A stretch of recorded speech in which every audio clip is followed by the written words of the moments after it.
First name's Donnie, last name's Glover, in it to win it for the long haul. Baby! Welcome to the New Life Recovery Show, where if I think better, I do better. We've had a number of guests over the past several weeks, months, and we talk about mental health. It doesn't have to be about substance abuse recovery. Of course, that's what this sponsor is all about. New Life Recovery Center down on St. Paul Street, 240-253-3663. Recovery treatment on demand. A special thank you to our sponsors. And we're going to get straight to today's guest. Her name is Rhonda Watties. Dear friend of mine. She went through a tragic situation, and we're going to talk about her process. Rhonda, welcome to the show. Thank you for having me, Donnie. Grand rising to everyone. I'm happy to be here. What's this golden chick thing? That is my moniker, Golden Chic. That's my moniker. Golden. My brain. Okay, forgive me for my ignorance. Golden Chic. Okay. You run a business? Yes, I am involved in a few businesses.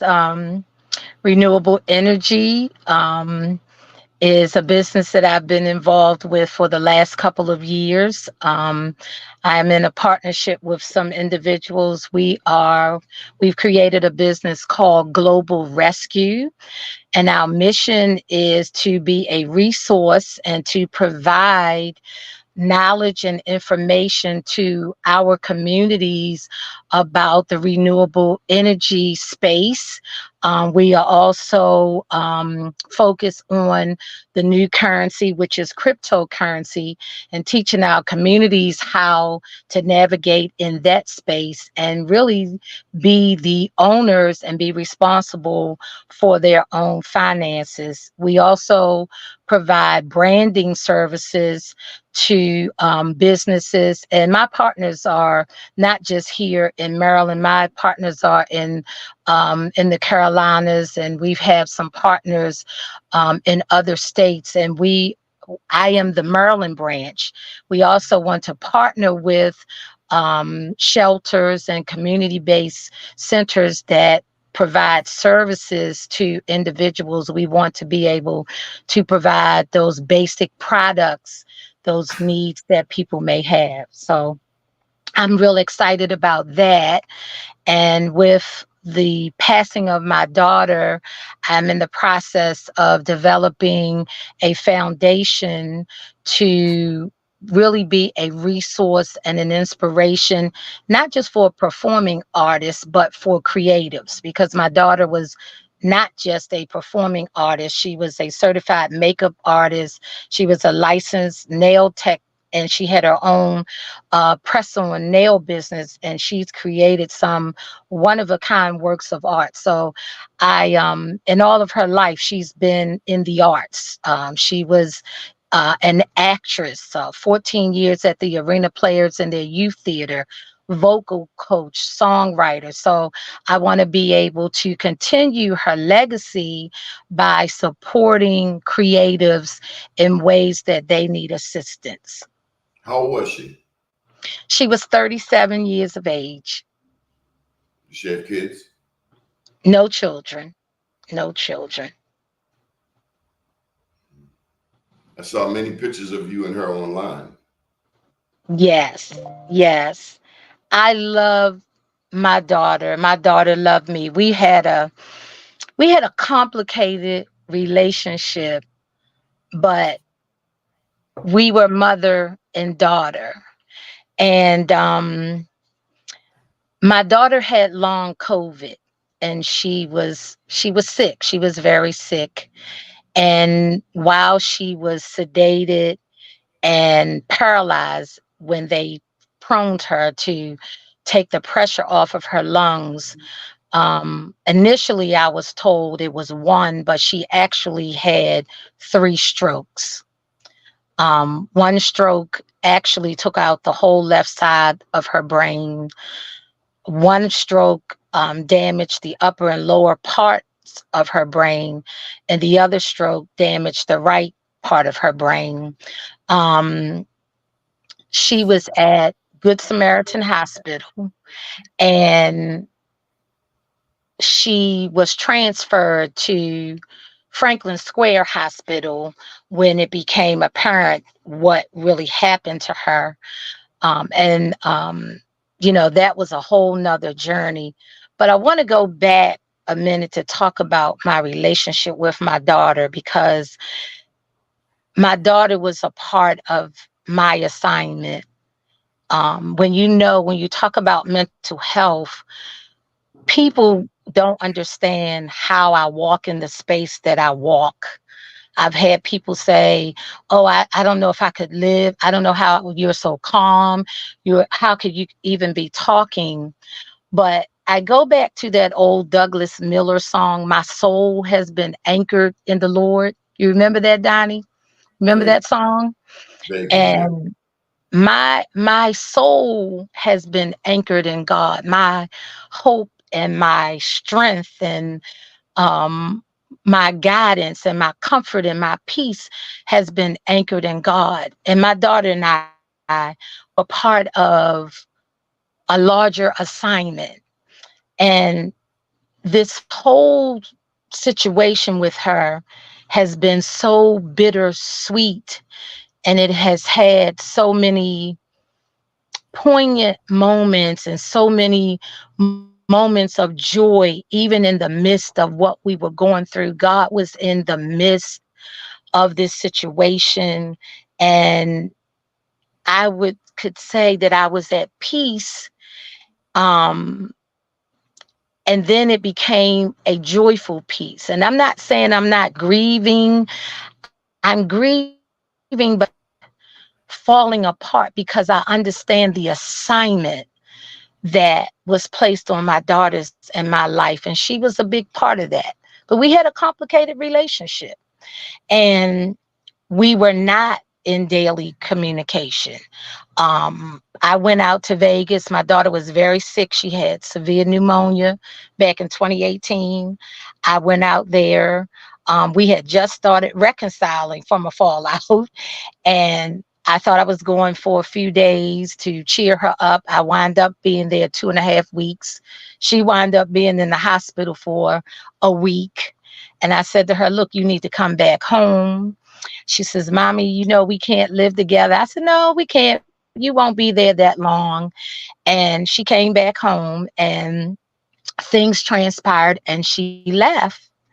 And I've been waiting for my prodigal daughter to return. We've had communication. We had communication over the past 6 years, on and off, but we didn't have daily communication. But I was still hopeful that one day she would knock on the door, or the doorbell would ring and she'd be standing there, or she'd call me, the phone would ring, and I would get that, "Hello, Ma." That was kind of how she interacted with me, always with that sense of urgency. And when Mother's Day came, I thought, maybe she'll reach out to me Mother's Day. And she did reach out to me, but not in the way that I had hoped for. Mother's Day was the day that I got the phone call from the hospital at 10:30 a.m. that my daughter had been placed on life support, and I was her emergency contact person. And thus began that part of the journey. I got to the hospital, and saw her lying in the bed, and feeling a certain type of way. But my faith was like, she's going to be all right. She's going to pull through. Talking with the doctors and just clarifying her medical history and trying to understand what was going on and what were their next moves. And the doctor said to me several times, "Your daughter is very sick." And the first time he said it, I was like, okay. Second time he said it, I'm like, okay, what are you trying to tell me? Third time he says, like, okay, but still having that faith that she was going to pull through and she was going to be all right. Um, and it didn't turn out that way. It didn't turn out that way. Still Listen, through it all. This all came from COVID. Yes, COVID. Well, her lungs were compromised from the pneumonia she had in 2018 when she was in Vegas. But when she came back here to live, she had COVID twice. She had it in 2020, she had it in 2021, and she was actually hospitalized for 10 days. And that's where the damage was done. They showed me her CT scan of her left lung, and it was pretty bad. It was pretty damaged, and it's so amazing that she could still even sing after the damage that was done to her lungs. But that's just a testament to the fact that singing was her gift. She started singing when she was 9 months old. And that was her passion. Singing was just her passion, but COVID damaged her lungs. She actually was on oxygen. When I went to her apartment, I saw the big oxygen tank, and I remember some social media posts where she talked about being on oxygen. But COVID is what damaged her lungs and compromised them severely. Did you ever find out how she contracted COVID? No, I didn't. I don't know. And I don't know if she, um, I have a pretty good idea that she did not get the COVID vaccine. I can't say that for certain, but I have a pretty good idea that she did not.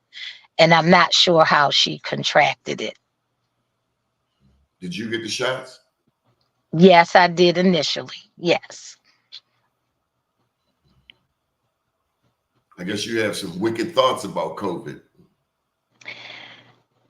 I do. I do. And I did even before she contracted COVID, and even before the damage that was done to her. And it wasn't just her lungs. This is just such a cautionary tale. My daughter was already diagnosed diabetic, and she pushed herself. She was not as diligent about her health as she should have been and could have been. So she was already compromised, and then she was pushing herself. Um, and there were other things that COVID did to her that I found out as I was cleaning out of her apartment and going through, her paperwork. She was frequently in the hospital, but the breathing issue was a big issue for her. She had some other things going on that were COVID related.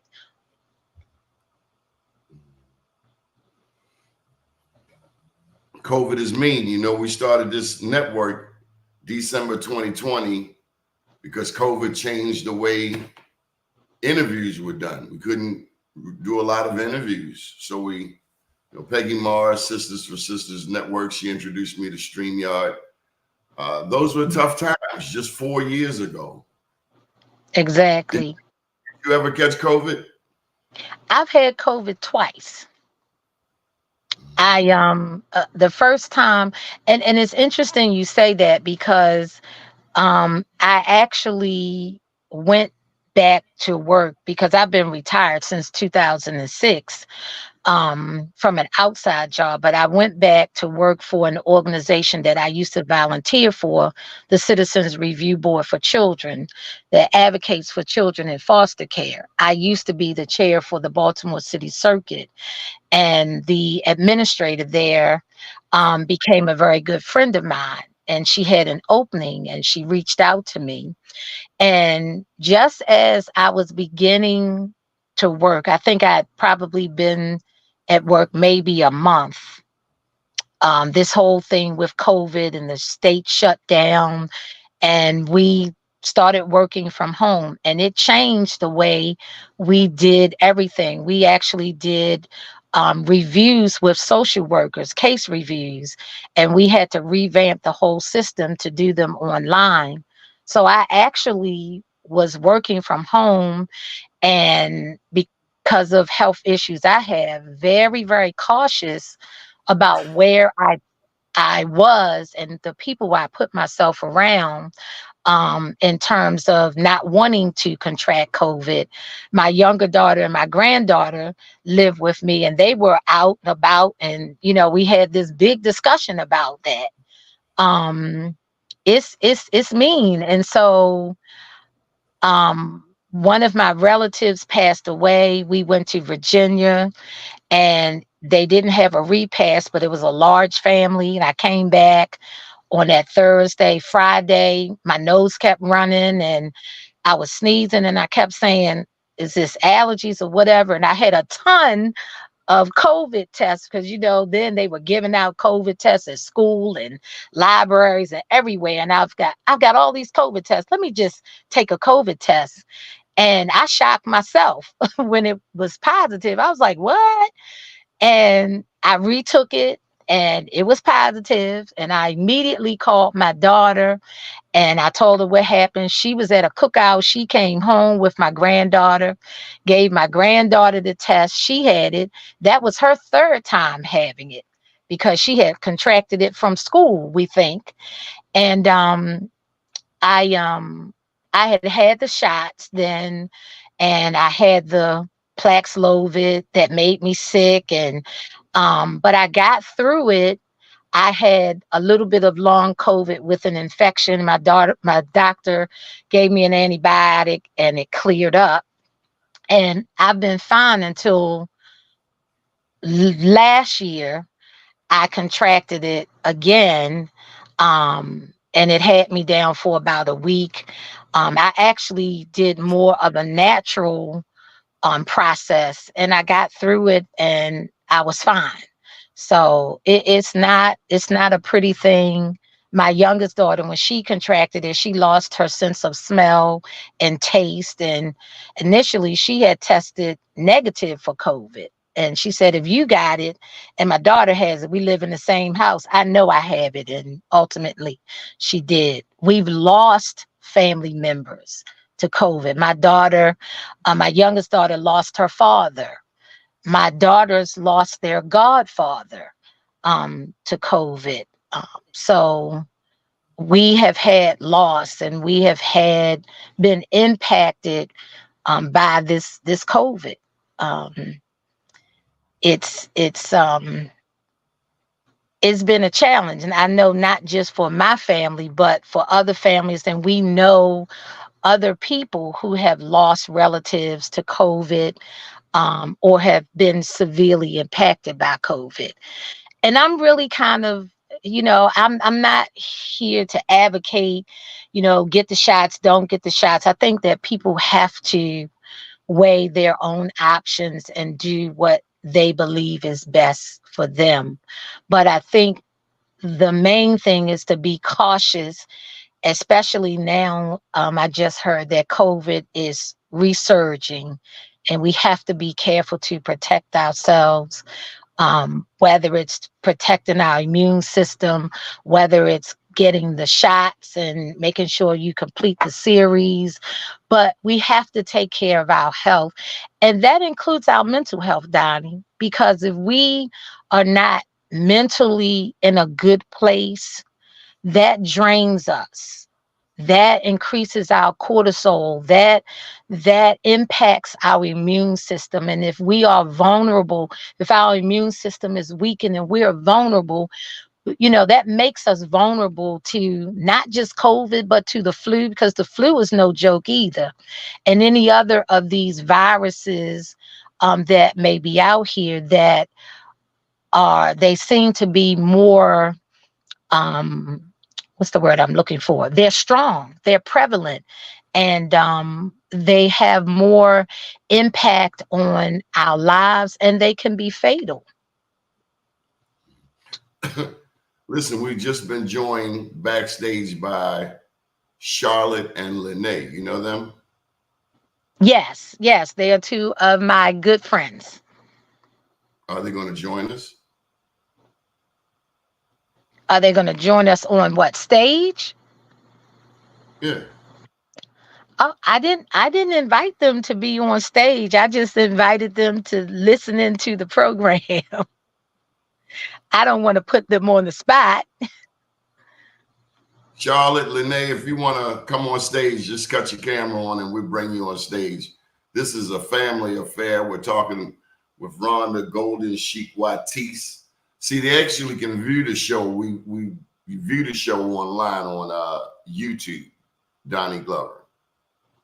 Oh, okay. Backstage is typically for people who are going to join in on the show, but given the importance of this show, we're going to let you slide.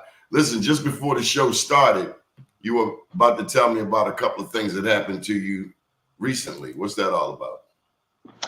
Well, I just recently experienced loss in my family. Yesterday, my cousin, 66 years of age, passed away. She passed away from a battle with cancer. And I found out this morning that my favorite guy's mother passed away, and she was 100 years old. Just turned 100 years old in August. So I know that death is a part of life, and I've come to really understand that life does go on, that our loved ones, they do continue to exist in another realm. And while my heart is saddened, um, I pray for my family members and for the family at large, and I pray for their peace and for their comfort. As people pray for my peace and my comfort, as people, the love and the support that I got from my friends and my family. And even as my daughter's friends were reaching out, it was just beautiful and wonderful. And, in anything, death brings out things in people. And even in the midst of some of the foolishness that people tried to bring my way, it was the love and it was the comfort and the peace of people there that really helped me to get through um, what could have been a very devastating time for me. You know, I often say that if you have one friend in this world, you are rich. Yes, beyond measure, beyond One measure, one friend. And beyond I don't measure. believe in a good friend, bad friend. You're a friend or you're not. Exactly, Friend, exactly. friend is the highest honor to me that you can give a person. Yes, it is. It is. And like you said, there is no bad friend. You're either a friend or you're not a friend. You're That's not. right. And But, you have but been a friend to me. You have supported our Black Wall Street efforts for years. and you have been a friend to me, Donnie, and I love you dearly. And when you called me and asked me how I was doing, and you said, I'm just checking up on you. And I just love that. I love that. I cherish friendships and I cherish relationships. And can I just get real, real, real and just go in for a minute?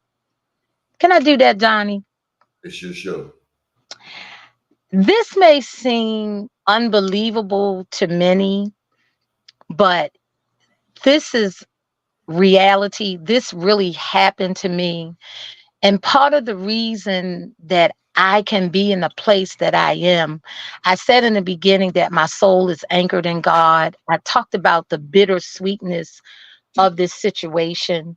I talked about the fact that my daughter and I had a complicated relationship. And I had the doctor kind of chuckling a little bit toward the end when we were talking about what the next steps were. And he said to me, your daughter is very complicated. And he talked about the devastation of the brain injury. And he said, with all of that, her brainstem is totally intact. And he said she would never be declared brain dead. Because I was considering organ donation. And I said to him, I said, well, yes, my daughter is very complicated. I said, bed rest with her, hospitalization. I had a month, I was a centimeter dilated, 11 days of labor. And I forgot to tell him I was having cramps in between my labor. And they still had to break my water for her to be born. And she was born 3 days short of 37 weeks. And she was born in 1986. And during that time, if a baby was born prior to 37 weeks, they were considered premature. My daughter was 6 pounds, 15 and a quarter ounces, 19 and a half inches long. And I remember the nurse saying to the doctor, oh, should we put her down as a preemie? And he looked at her, my husband and I were looking at each other. He said, are you kidding? She was plump, she was buoyant, and it was so crazy. And I said, I when I think about our relationship, she was complicated, even in gestation and birth. And so our relationship was complicated. And What was she her birth? loved me. What was her birthday, Watties? Because I know you're a Cancer. She's a Sagittarius. Her birthday is November 23rd. And so is That's, my granddaughter's birthday. They have the same birthday. is your granddaughter complicated? Yes, she is. Yes. And you know, actually I have three Sages because my youngest daughter's birthday is November 29th. How So many daughters do you have in all? I have two daughters and I have one granddaughter. And they're all November babies. November, I had a 37, a 27, and a 7-year old. And so I was saying, you know, I hadn't had communication with my daughter. The last time we communicated was in December via text. And it wasn't pleasant. In November, I reached out to her for her birthday, and that was pleasant. So I'm thinking, like I said, I'm thinking Mother's Day, maybe she would reach out. And she did, but not in the way that I thought. Um, and on that Tuesday, when they brought her back from getting the scan of her brain, my daughter let me know that she was gone. She literally let me know that she was gone. I went to wipe her mouth and she snatched her head back and turned her head and looked at me. Her eyes were like golf balls. And at that point, I didn't know how devastating her injuries were. So I'm hanging on every movement. But she looked at me and she lifted her head as if to say, look, mommy, look, I'm gone. And I'm excited. I'm saying, she's looking at me. She's looking at me. I'm saying that in my spirit because my 86-year-old mom was sitting behind me. And then when I looked at her, I was like, no, she is not there. There's nobody home there. She is gone. And that evening is when they immediately transferred her to Franklin Square Hospital. My daughter was mischievous. She's like her dad. She was mischievous. So we get to the hospital. I have to wait for them to get her all settled in. And they finally let me come into her room after about an hour. And I'm standing there talking to the PA.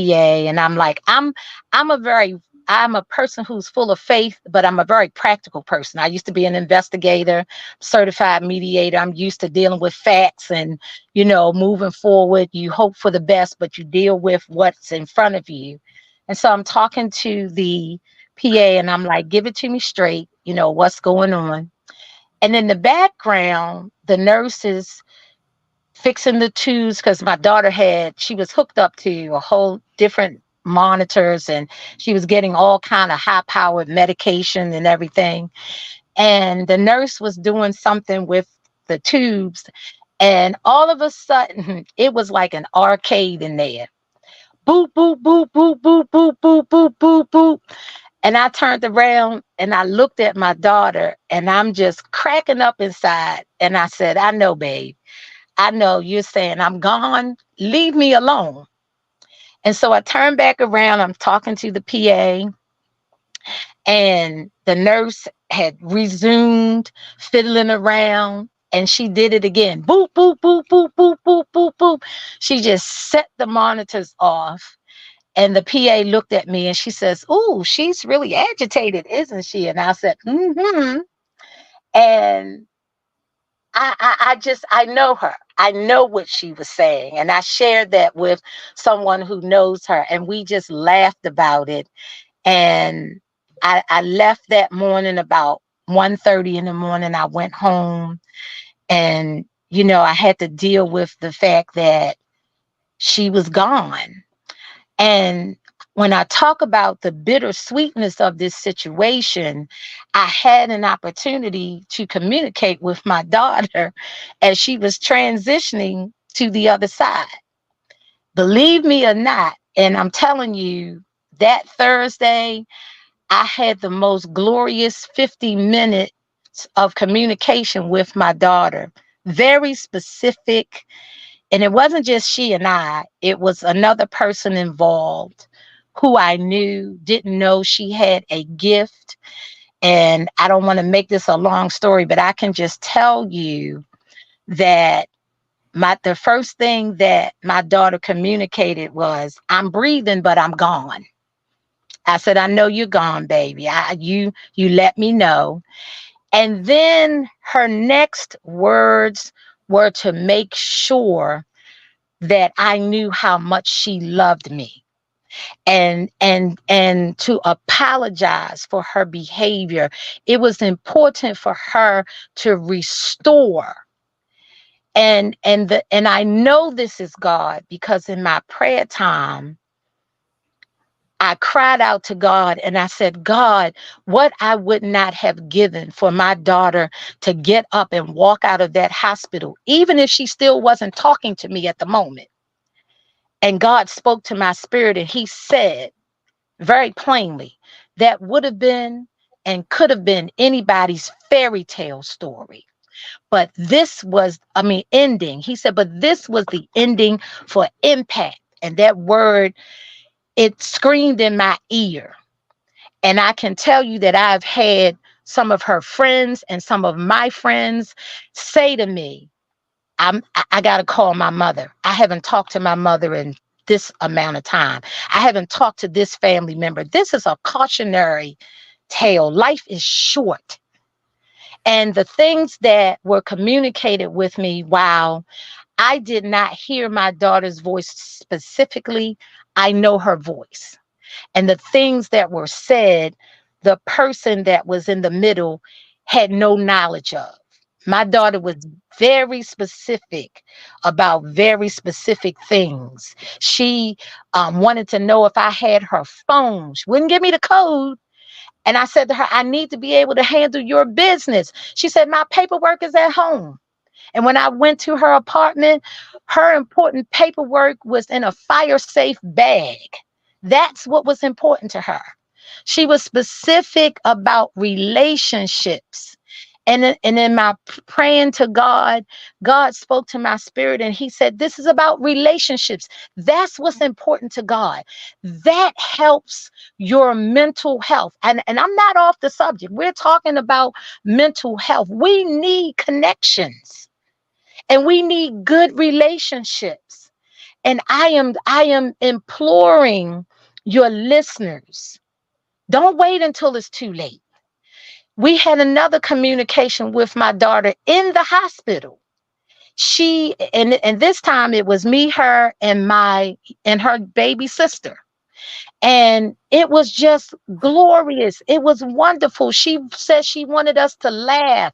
She went all the way down memory lane and she brought up memories that I had even forgotten about. We laughed and we communicated certain things. And she even smiled at us, which was medically impossible. And I have a witness to this because we asked her friend to step outside and give us some privacy. And a few days later, we were having this conversation. She said, I heard y'all in there laughing and I heard she's smiling. She's smiling. My daughter wanted to repair the broken relationship. She wanted to be at peace. And she said to me, Mommy, I'm at peace. I want you to be at peace. And this is a cautionary tale. It's for me, it's bittersweet because I get a certain amount of closure. I'm at peace. I know that my daughter was tired. She was sicker than most people knew that she was. But and she even said, I'm a people see me as a bubbly, upbeat, happy person, but inside my heart is breaking. And she had some things that she was dealing with in addition to being sick. And I know that she was dealing with the separation, but she even said to me, she said, Mommy, I'm sorry. I just couldn't get out of my own way. I couldn't get out of my own way. I had tried to reach out to her periodically because I was waiting for my prodigal daughter to come home. But I gave her the space to be who she needed to be and what she needed to be.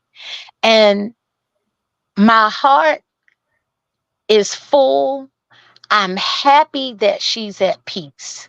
My last communication with her, because there were people out there trying to steal her legacy, and I wanted to get some insight from her. And she gave me some specific instructions. And then she said to me, she said, Mommy, I'm at peace. I want you to be at peace. I can walk and I can breathe. And that is just so, I'm thankful to God for allowing me that experience because when she went to Franklin Square and they told me her prognosis, it was at this point, what this is going to turn into, you can keep her on life support. We will have to trach her and hook her up to a tube. And her life will be lived out in a nursing home. And I knew that that was not how my daughter would want to live. She was vibrant and bubbly and fun and full of life. And I said to Dr. DeBoer, was his name, had so much respect for him. And I believe he had a lot of respect for me because I saw the reality and the practicality of the situation.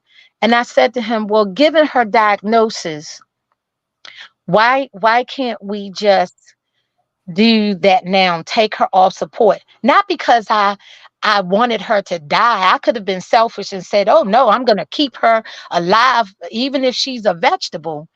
And I'll never forget his words, Donnie. He looked at me, my daughter and my cousin was there during this conversation, and he said, no, we're going to wait. And I said, why? He said, we like to give our patients every opportunity. He said, we're going to wait. And when I tell you that those people in that hospital, the doctors, the nurses, the respiratory therapists, the people that came in to check her glucose level, they took care of my daughter like they were preparing her to get up and walk out of that hospital just healed. They didn't take care of her like she was a person who had a prognosis that she would not get up and walk out of there. And it was during those 9 days that she was in the hospital before they moved her to hospice that my surviving daughter and I had the opportunity to communicate with her. It changed my youngest daughter's life. It changed her life literally. And How so? How, well, she and her sister had a falling out. And this is why I'm saying this is a cautionary tale. Make What's those the lesson that you're trying to convey? the lesson that I'm trying to convey. I'm going to tell you like God spoke to me. Relationships are important. Make sure that you make relationships a priority. Relationships are key. My mother's pastor, P.M. Smith, always says if it ain't about relationship, it ain't about nothing. Relationships. This is the time while people are still alive, while they can speak to you, they can talk to you, you can communicate. I had to wait until my daughter died to climb up in the bed and hug her. I hadn't hugged her in 6 years, and my daughter and I were huggers. You said you've seen all the pictures of me and we were huggers.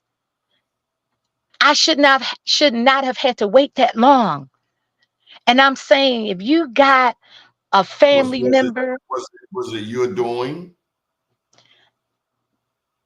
I will say this. Two people in any relationship have a responsibility and both play a role in that. Could I Yeah, could I have made some concessions? I could have. Could she have made some concessions? She could have. I reached out to her. She was not ready to have a full blown reconciliation. And I felt like I was giving her the space you were. to work it out, You to work it out. absolutely were. Let me But tell you. she Let me tell you something, Watties. mhm, My dad ain't play that crap. mhm, He was old school. mhm, We dealing with it now. mhm, And before I mhm. cut you off, we're gonna sit down and talk about it. Might even have to throw some hands. See, truth be told, you old school.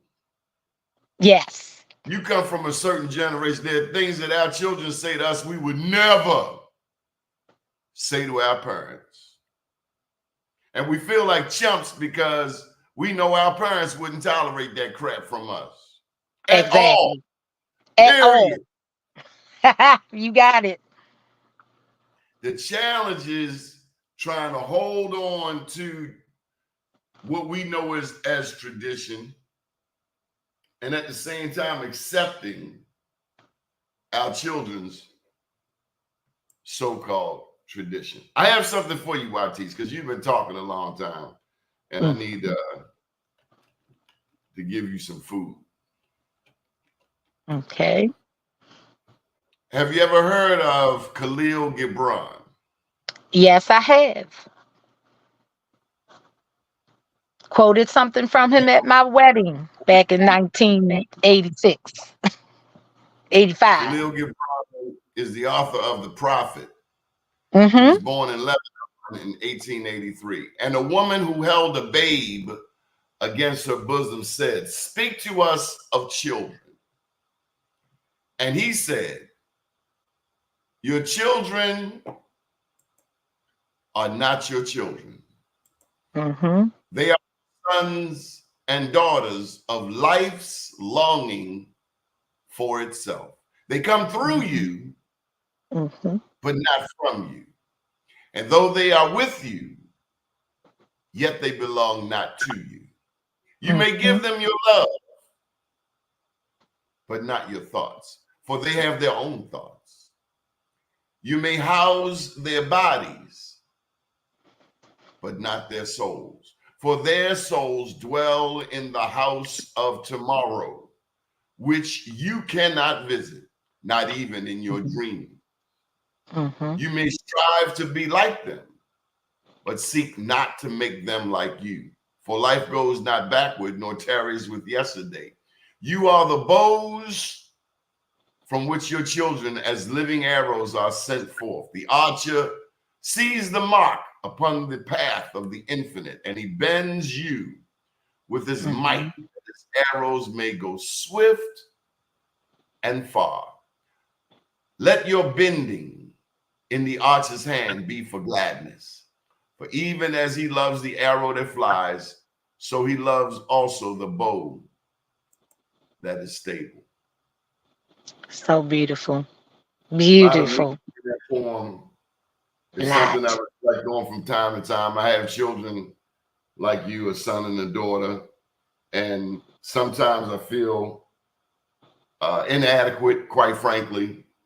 But there are other times I know that as long as I keep my hand in the hand of the man who stills the waters, as long as I teach my children and my grandchildren to pray Yes. on all occasions, that's all I can do, and be the best example that I can be.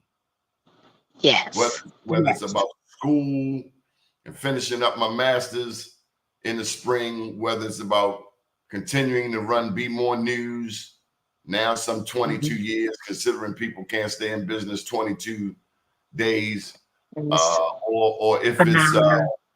taking care of my health and going to the Y and getting some swimming in.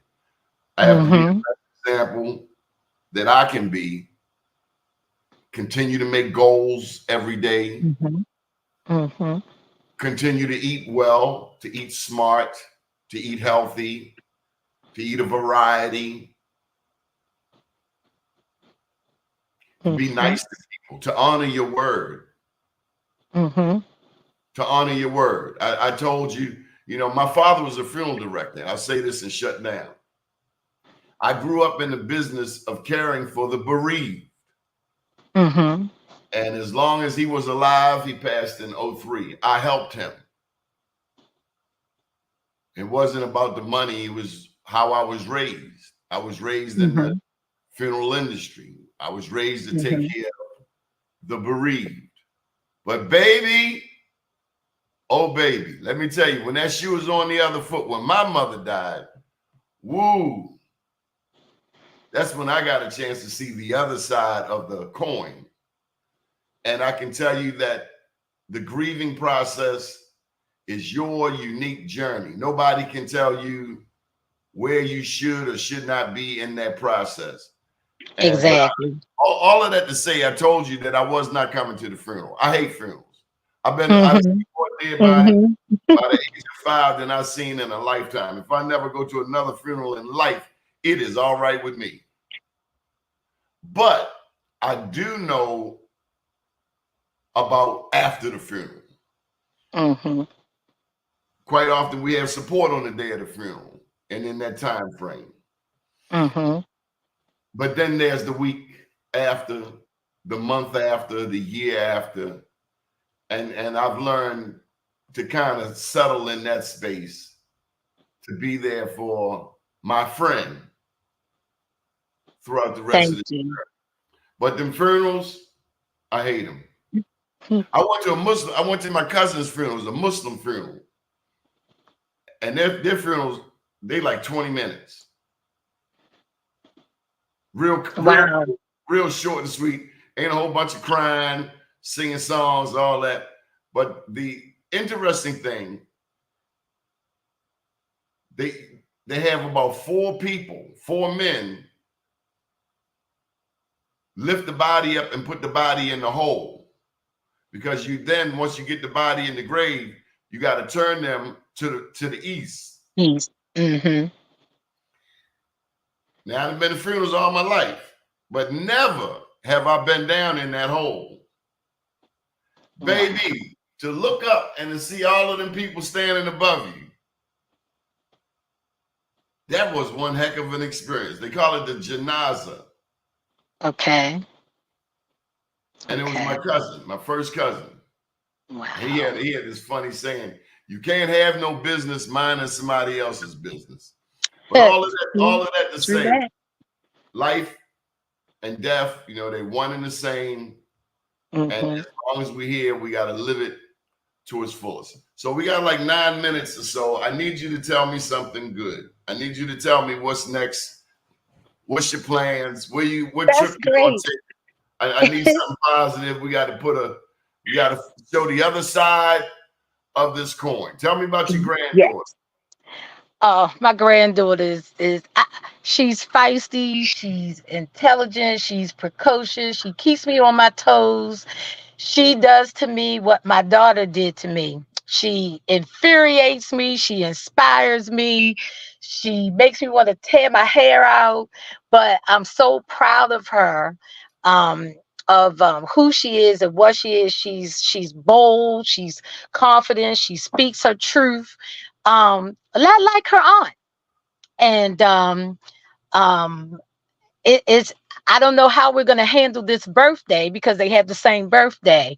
But I want to say this. I'm glad that you said tell you something good. I want to share this about my daughter. My daughter and I were very, very close. She was my ride or die. She was my thrifting buddy. She was my buffet buddy. She would call me up and tell me certain things. She like when she would perform, I remember she was singing, she was on Morgan's choir, and they had this big concert down at the Meyerhoff. And I had just retired, and I'm trying to get myself together in terms of my finances. She said, Mommy, I'm going to get you a ticket. She called me up. She said, and she was always had a sense of urgency when she called. Hello, Ma. She said, guess what? I got you a ticket. Put on something real quick and come on down here. And she I encouraged her to go solo. She used to tell me, I just want to be the baddest backup singer. And I said, why? You have the voice and the persona to be out front. My daughter had it. She had the it factor. She just didn't have the body image. She could have been a Stacy Lattisaw or whatever. And I'm gonna tell you, Cisco's mother, we went to church together, and I was talking to her, asking her about the industry, and we had a very candid conversation. And she asked me, she said, do you want me to talk to your daughter? And I think my daughter was about 14 years of age. And she did. She called her up. And after an hour, she called me back. She said, Rhonda, all I can tell you is get ready. She said, get ready. She said, because nothing I said to your daughter phased her. And she said, I was very honest with her. She said, your daughter is very fixed on being in the entertainment business. Music was her gift, and she was creative. She was a certified makeup artist. She's got beautiful nails that she's created. And people are trying to use the fact that we didn't have communication as an excuse to exclude me from preserving her legacy, and accusing me of walking in guilt. I walk in no guilt. I was a mother to my daughter to the very end. I was with her in the beginning when she was born. When we had a beautiful extubation service for her, and that's a conversation for another time. But that night, I laid next to her in the, that reclining hospital bed chair they give you. I held her hands all night long. I sat in the bed with her, and I held her hand until she took her last peaceful breath. Her family loved her. We are saddened, but we have hope.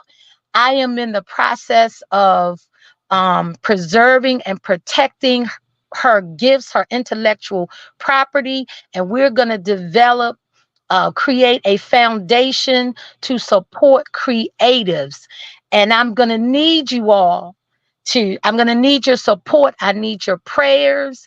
Just give me a minute. I'm still processing. I'm still dealing with the whole situation. I have a book that I have to finish because in 2006, I was writing a book inspired by the book of Ruth about relationships between women. And the first four chapters were streams of conscious. The fifth chapter, I was struggling. And I heard God say, stop writing because you have way more things to go through before you can finish that. And I believe I'm at this point now. I have to go pick up what I started. And I have to tell this cautionary tale that God said the ending had impact. Please go and support her music. She's on uh, Apple, iTunes, Spotify. The proceeds will not go to her family per se, but to her estate to be used for her foundation. So And I want to what you want to put it in the chat, or you want to tell me so I can put it on the screen? The, what the foundation. the website.